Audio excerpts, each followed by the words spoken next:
चला आता आपण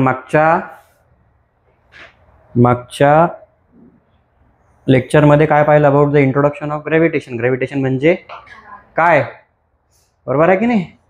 आणि कोणाबद्दल, कोणत्या सायंटिस्टबद्दल पाहिलं होतं?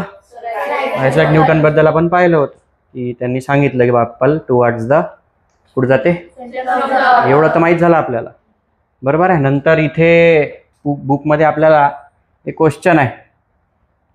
काय क्वेश्चन आहे? Use of ICT.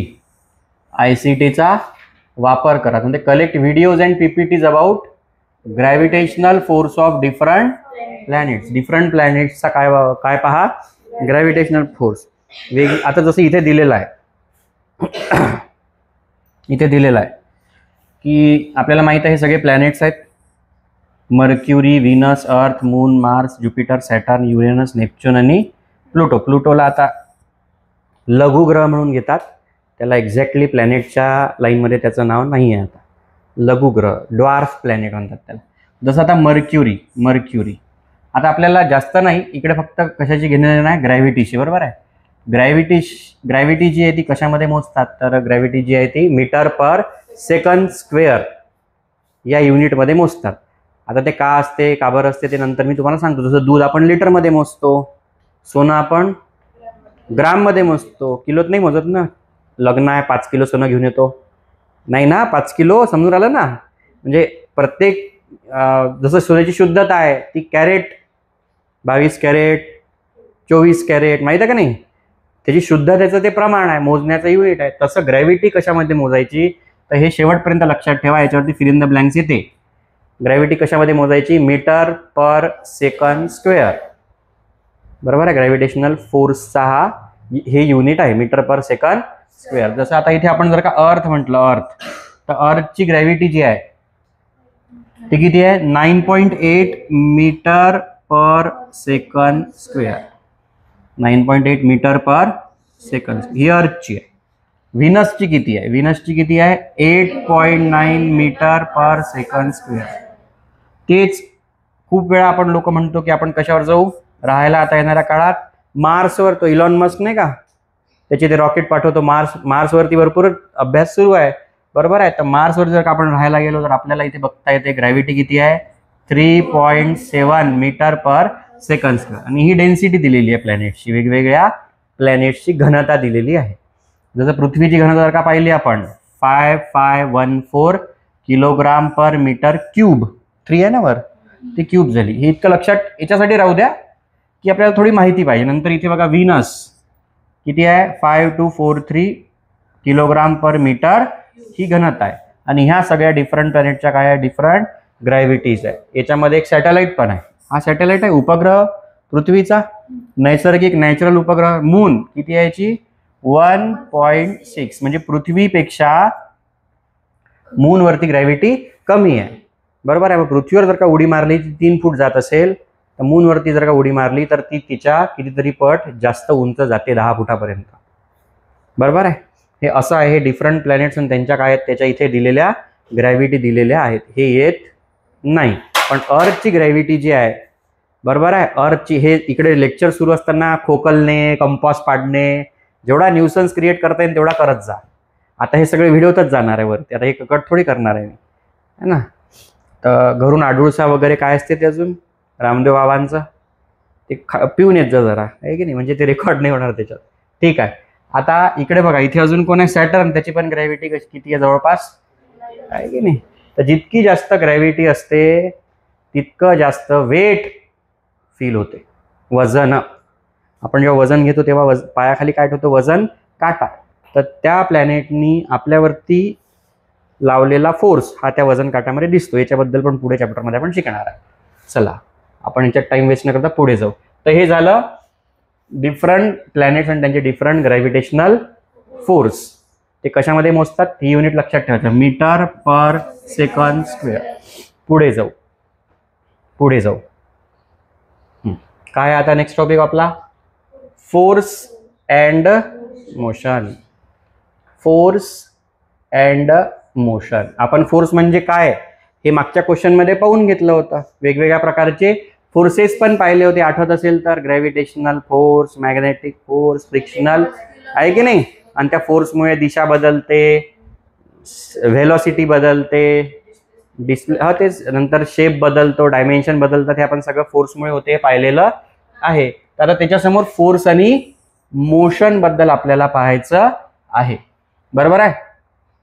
हे आपल्याला माहिती आहे की बाबा फोर्स जो आहे, we have seen that force is necessary to change the speed as well as the dimension of the motion of the direction of the motion of the object. आता डोक्यात एकच गोष्ट फिट करा, काय, या फोर्समुळे काय होते, व्हेलॉसिटी बदलते, चेंज इन स्पीड, ते मी सांगितलं तुम्हाला आधी. आणि काय बदलते, दुसरा विषय काय बदलते, direction of motion. He line इथे का म्हटलेली आहे, लक्षात घ्या, फिजिक्स आहे, याच्यात ना एक्सप्लेनेशन खूप जास्त असते. लिहिलेलं तर आहे, पण ते लिहिलेलं का बरं आहे. आता इथे त्यांनी लिहिलं किंवा change the speed and direction of the motion. आता फोर्सचा संबंध आहे कशाशी लावलेला, फक्त स्पीडमध्ये होणाऱ्या बदलाशी आणि डायरेक्शनशी. का लावलेला आहे हा इथे, हे का लिहिलेले लाईन, कारण की जर का तुम्ही ऑब्झर्व केलं तर तुम्हाला माहित आहे की जर का हा सन आहे, तर या सनच्या भोवती आपली अर्थ काय होते आहे, फिरत आहे गोल गोल. आता समजा आपण म्हटलं ही अर्थ आहे, तर अर्थच्या भोवती मून काय करतोय, फिरत आहे गोल गोल. मग जेव्हा गोल गोल फिरत आहे, समजा मून इथे आहे, मग मून इथून इथे गेला, मग मून इथून इथे गेला, काय होऊन राहिलं, मूनची काय बदलून राहिली, डायरेक्शन. अरे बदलून राहिली की नाही, मग ही बदलण्याकरता काय गरजेचं असते, फोर्स. इथे लिहिलेलं आहे, म्हणजे दिशा बदलण्याकरता पण कायची गरज आहे, फोर्सची गरज आहे. म्हणून हे कन्सेप्ट इथे आहे, इथे लिहिलेलं आहे. नंतर काय बदलत असते, स्पीड. आता दिशा बदलली तर स्पीड पण बदलते. तुम्ही ऑब्झर्व करा, तुम्ही सायकलनी चाललेले आहे, बम 20, 30, 40 किलोमीटरच्या स्पीडनी भर चालू आहे एकदम, अचानक टर्न आला, काय करावं लागते, सगळ्यात पहिले ब्रेक दाबावं लागतात. नाही दाबले तर टर्न न घेता इनर्शियामुळे तुमची सायकल सरळ, इनर्शिया म्हणा किंवा ज्याला आपण मोमेंटम, सायकल सरळ निघून जाईल. मग जेव्हा दिशा बदलते तेव्हा दोन गोष्टी बदलतात, दोन गोष्टी कारणीभूत असतात. एक असते त्याच्यावर लागणारा फोर्स, आणि दुसरी त्याची आपल्याला काय चेंज करावे लागते, स्पीड करावी लागते की नाही. स्पीड आणि डायरेक्शन हे दोघे कोणामुळे ऑपरेट होतात, फोर्स. मग आता एवढी मोठी अर्थ आहे, ती पण सूर्याच्या भोवती फिरून राहिली, मग तिच्यावर पण काय कोणता तरी फोर्स आहे, आणि तिची दिशा पण बदलत आहे. फिरते म्हणजे काय होऊन राहिलं, दिशा. हे डोक्यात ठेवा, आता हे कन्सेप्ट डोक्यात ठेवा. अलग लक्षात तुमच्या, ते पुढे आपण कसं होते काय होते ते पाहणार आहे. बरोबर आहे. त्याच्या आधी एक क्वेश्चन आहे, what are Newton's law of motion. न्यूटनचे मोशनचे किती लॉ आहेत, 3 लॉ आहेत. ते होमवर्क आहे. उद्या मला न्यूटनचे लॉज ऑफ मोशन लिहून आणायचे आहे, होमवर्क आहे, ते लिहून घ्या तुम्ही. बरोबर आहे.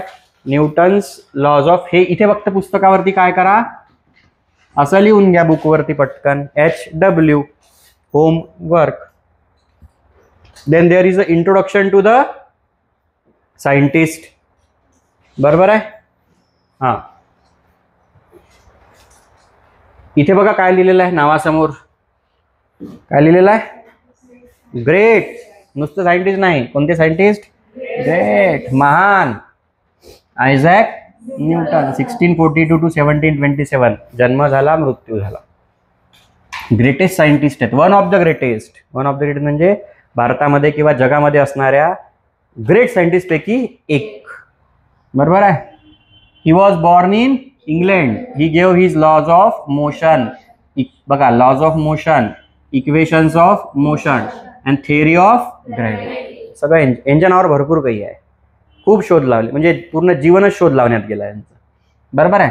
इन हिज बुकचं नाव काय आहे, प्रिन्सिपिया. न्यूटननी एक बुक बनवलं होतं, एक बुक लिहिलं होतं, त्या बुकचं नाव काय आहे, प्रिन्सिपिया नावाचं पुस्तक जे आहे ते आपल्या न्यूटन यांनी लिहिलेलं आहे. आपल्याला ते इंटरनेटवरती भेटू शकते, आपण पाहून घेऊ. काय स्पेलिंग आहे, PRINCI असेल ना, हा PIA, प्रिन्सिपिया मॅथमॅटिका न्यूटन. हे काय होते अरे, this was the book written by written by sir Isaac Newton.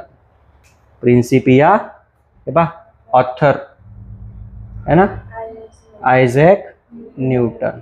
आता ही जी लँग्वेज आहे ही लँग्वेज आपली लँग्वेज म्हणजे जनरल इंग्लिश लँग्वेज ती नाही आहे. ठीक आहे. तर याचं पुस्तक जे आहे ते पुस्तक त्यांनी लिहिलं होतं. Before this book was written, याच्या आधी जेव्हा हे यांनी काय लिहिलंय पुस्तक लिहिलं. पुस्तक लिहिण्याच्या अगोदर अजून एक सायंटिस्ट होते. काय नाव त्यांचं केपलर.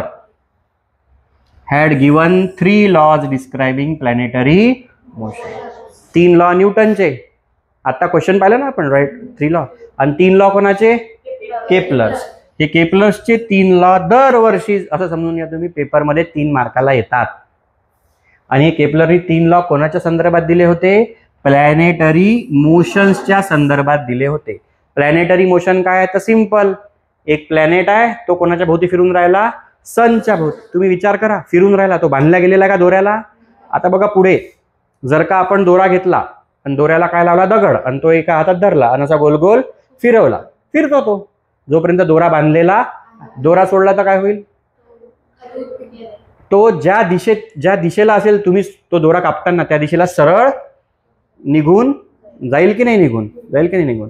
पण प्लॅनेट कुठे बांधलेले आहेत का सनला अर्थ दोऱ्याने बांधलेली आहे का नाही. ती कधी निघून जाते का. बरं ग्रॅव्हिटीमुळे सगळं अट्रॅक्ट होते आपण पाहिलं. कधी पाहिलं का पृथ्वी सूर्यात अट्रॅक्ट झाली जाऊन पडली किंवा चंद्र पृथ्वीमध्ये येऊन पडला पृथ्वीवर होऊन राहिला का. असं नाही होऊन राहिलं का बरं.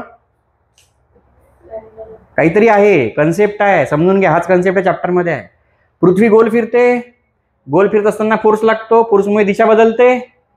फोर्समुळे स्पीड बदलते. मग दिशाही बदलत आहे स्पीडही बदलत आहे. पण असं झालं का कधी पृथ्वी निघून गेली किंवा मून निघून गेला दिसलाच नाही बा चालला गेला कुठतरी. किंवा असं झालं का फिरता फिरता गोल गोल फिरला आणि पृथ्वी येऊन पडला असं झालं का. मग काय आहे असं की जे त्या प्लॅनेटला फिरवत पण आहे एका जागेवरती ठेवत पण आहे. ते प्लॅनेट निघून पण नाही चालले सूर्यमालेतनं आणि एकमेकांवरती येऊन कोलाइड पण होऊन राहिलेले. याचा अभ्यास कोणी केला केपलर. प्लॅनेटरी मोशनचा अभ्यास बरोबर आहे. आणि स्वतःचे किती लॉ दिले 3 लॉज. आणि हे 3 लॉज वाचूनच 3 लॉजचा रेफरन्स घेऊनच नंतर कोणी आयझॅक न्यूटननी पुस्तक लिहिल्या गेलं त्यांच्याकडनं पुस्तक लिहिलं दॅट इज द प्रिन्सिपिया. समजून घ्या तुम्ही. ठीक आहे. However, the reason why planets move in the way described by Kepler's law was not known. आता याच्यामध्ये प्रॉब्लेम हा झाला की केपलरनी लॉ लिहिले पण ते लॉ का लिहिले बरोबर आहे की नाही. आता लाईट मध्ये प्रकाश येतो पण का येतो. इथं माईक मध्ये येऊन खोकलून घे तू. ठीक आहे.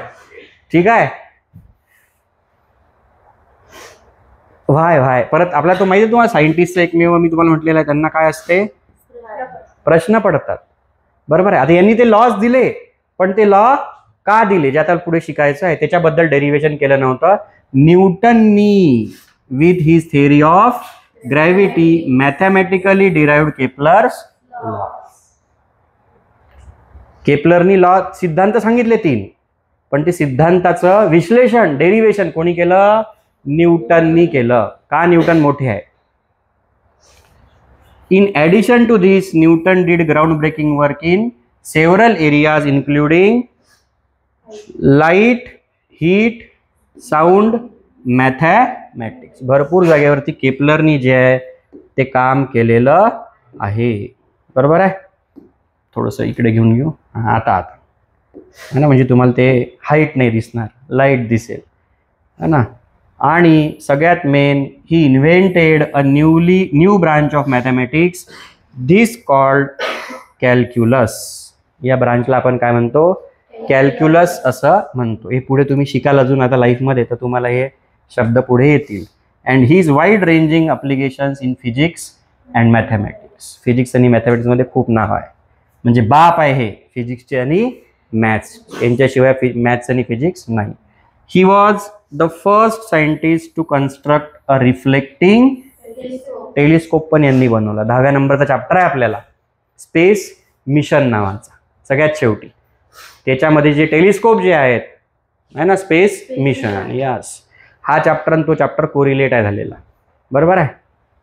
तर त्याच्यामध्ये यांनी ज्याला आपण म्हणतो रिफ्लेक्टिंग टेलिस्कोप जो आहे सायंटिस्ट या न्यूटनचा, ते आपल्याला त्याच्यात शिकायचं आहे. तर हे झालं कशाबद्दल, इंट्रोडक्शन टू सायंटिस्ट. प्रिन्सिप या लक्षात ठेवा, फिल इन द ब्लँक्स येऊ शकते, बरोबर आहे.